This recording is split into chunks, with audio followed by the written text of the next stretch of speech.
Guys, how's it going? Welcome to my video. All right, so I just want to throw out a little fix out there for you guys.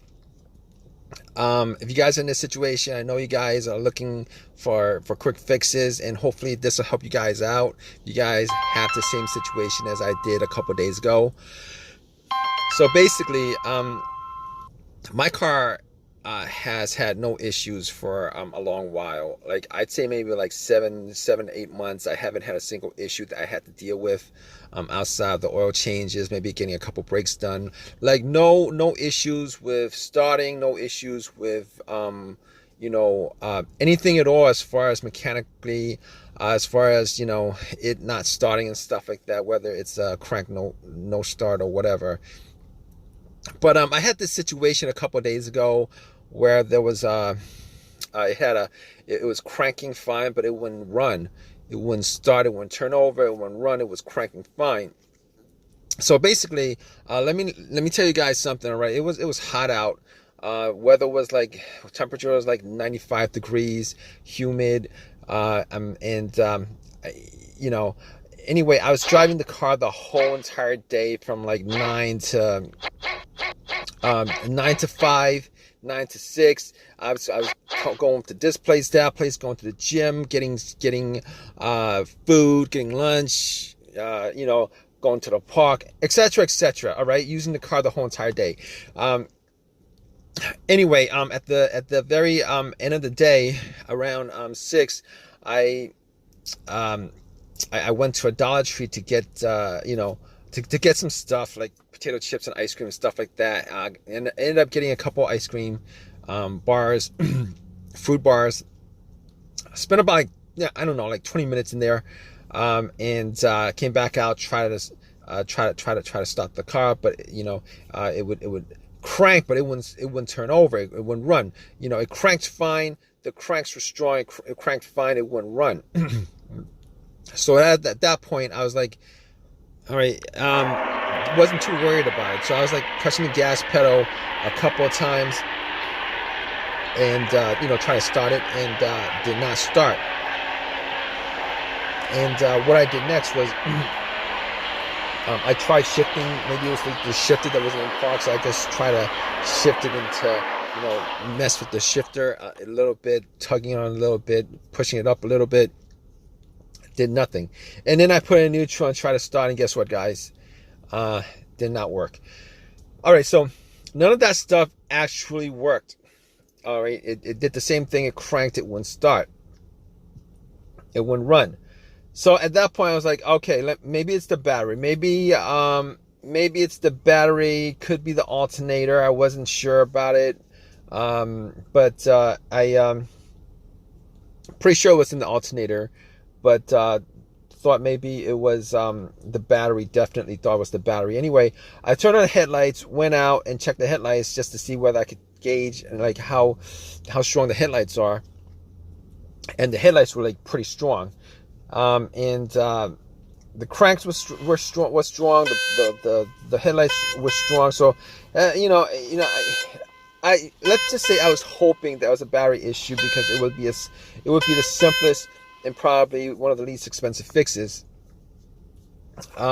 Anyway, the headlight was strong, and at that point I was like, okay, let me check on the battery. All right, see if there's anything weird with the terminals. Haven't looked at the battery in a long while. Haven't looked under the hood. Haven't looked at the battery for a long while. So anyway, looked at the battery and looked at the battery and checked out the terminals, made sure they were tight, and clean. Now the terminals looked like there was some whitish, bluish stuff on there. Definitely looked like it needs some cleaning, so I pretty much wiggled it off. They were tight on there, but they weren't super tight. I was able to wiggle it off, wiggle the terminals off, and since I was at Dollar Tree, went to Dollar Tree, looked around for some metal brushes, got a couple of metal brushes, and a Coke. So what I did was I brushed off all the corrosion on there. Had some paper towels on me, and pretty much threw some Coke on there, let it oxidize, and pretty much you know, wiped it off. It was pretty clean once I got done with it, and popped it back on. And I was hoping that, you know, that was probably, I was hoping that was the reason for the crank no start. Anyway, I got back into my car and then tried to start it and did the same thing. At that point, I got a little bit more worried about the situation, because that should have, if it was the battery that was the problem, that probably should have just got it to start up. Anyway, so at that point I was thinking to myself, okay, I'm in a situation right now. Let me see what I could actually. I'm gonna get like a jumper, a power pack that I have bought from Walmart maybe a couple months ago, just in case of situations like this, where if my battery had issues or it died, I would be able to jump start it. The power pack was at 75%. I popped it on, tried to start it, and it would not run at all. So at that point, I could 100% rule out the battery, because that would have at least, you know, started.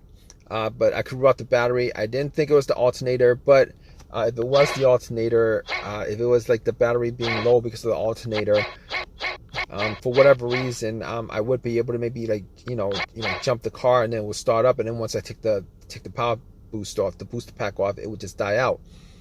And that would be the test for the alternator. But I never thought it was the alternator to begin with.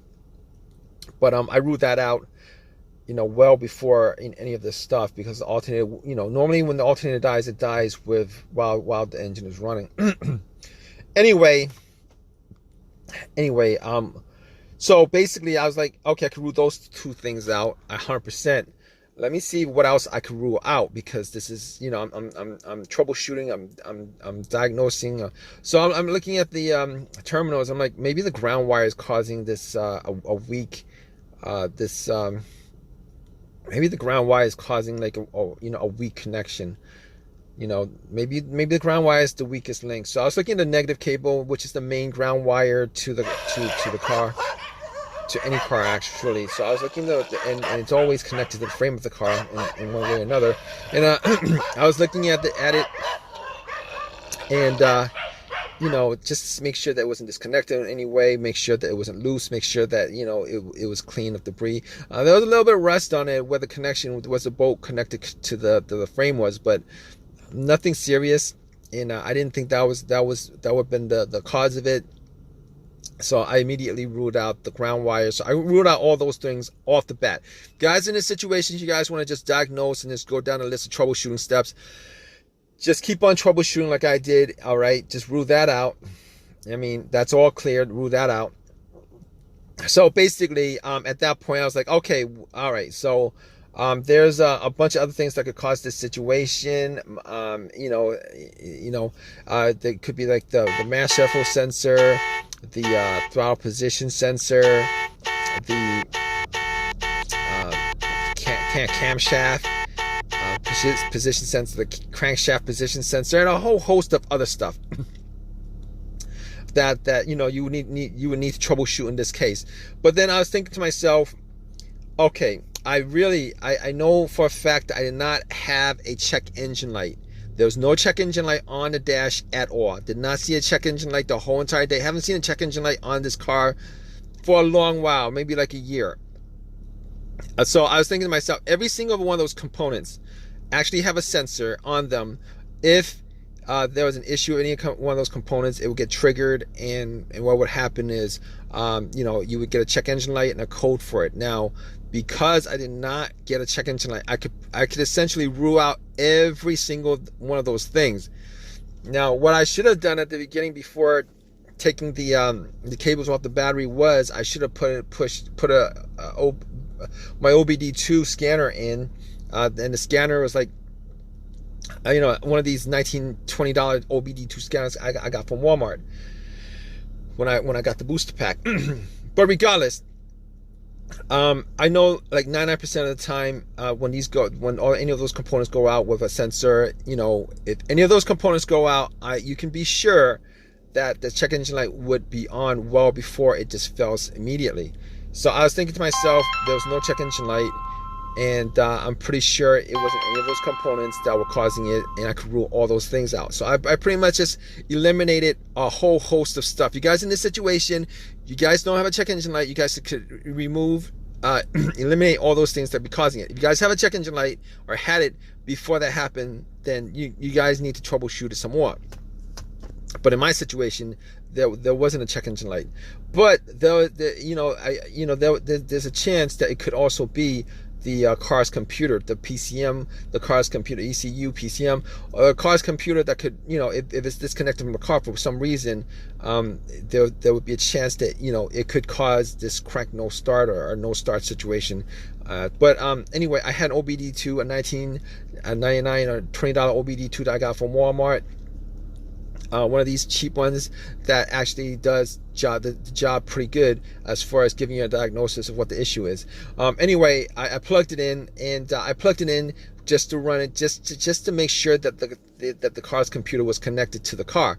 And the way you know that is if it scans all the way through and gives you a readout, you know for a fact that there's no problem with the car's computer. If it stops halfway and it doesn't complete the scan, then you kind of know that there might be an issue with the car's computer. Anyway, plugged it in, it read all the way through and gave me a readout. There was 0 codes, but there would have been 0 codes anyway because I unplugged the battery to clean it. But in any case, I knew the car's computer's connection was fine, and just by deductive reasoning, there was no check engine light. So I was pretty sure that there was no other components causing it, as far as any components with the it's a sensor in it connected to it. So at that point I was like, okay, let me just move on.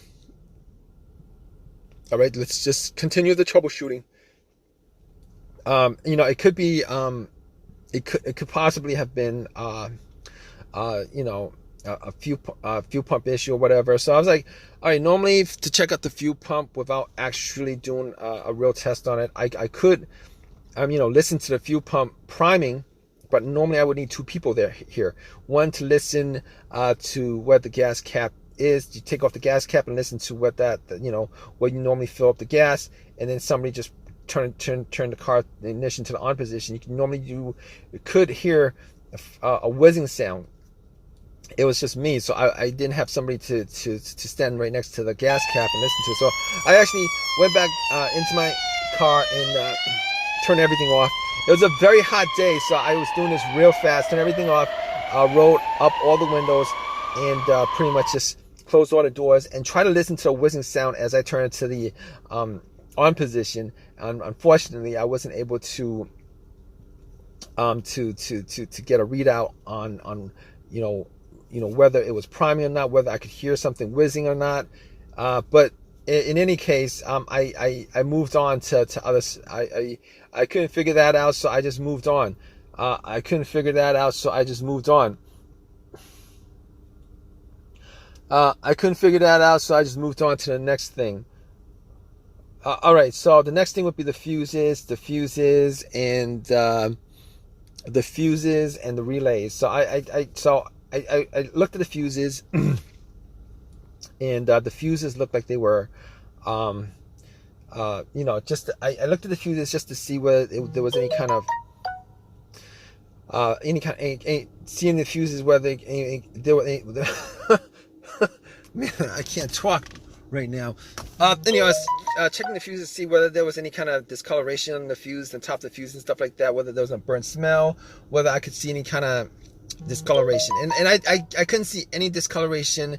I couldn't make anything of it. I didn't have a fuse tester on me, and couldn't really test them out 100%, but I was pretty sure there was no problem with the fuses. So I was thinking to myself, let me just check out the relays, see what the deal with the relays is. And it could be a fuel pump relay. I looked for the fuel pump relay, and what I did was I took it out, cleaned it, popped it back in, tried to start it. It didn't do anything. It did the same thing. It would crank and nothing after that. So I was like, okay, let me see if I could swap out the relays. So I looked for another relay that was, had the same stats, I didn't have the same wattage, and not the same wattage, but a similar relay with the same labeling and stuff like that. So what I did was I actually took out that relay, swapped it for and went back and tried to start it. And guess what, guys? Bam! There's your fix right there. Bam! That's your fix. It started right away. I started like 3 or 4 times. It started right away. I haven't had a problem since. I drove it to AutoZone, swapped out the relay, and haven't had a single problem since. So just to cut this long story short, and you guys could go, hopefully, it'll work out for you guys too, as far as, this similar situation with this crank no start situation. Just go down the list of what I told you guys. And as far as, what I did as far as troubleshooting is concerned, there's a good chance, hopefully, that, your fix was as easy as mine. It was like a $15 relay. And I went to AutoZone, popped it in, and everything's been working good ever since. All right, guys. So let me just let you guys go. And if you guys have a comment, please leave a comment in the comment section. Please subscribe. Please give me a thumbs up. And hope this has helped you guys out somewhere. All right, guys? Take care.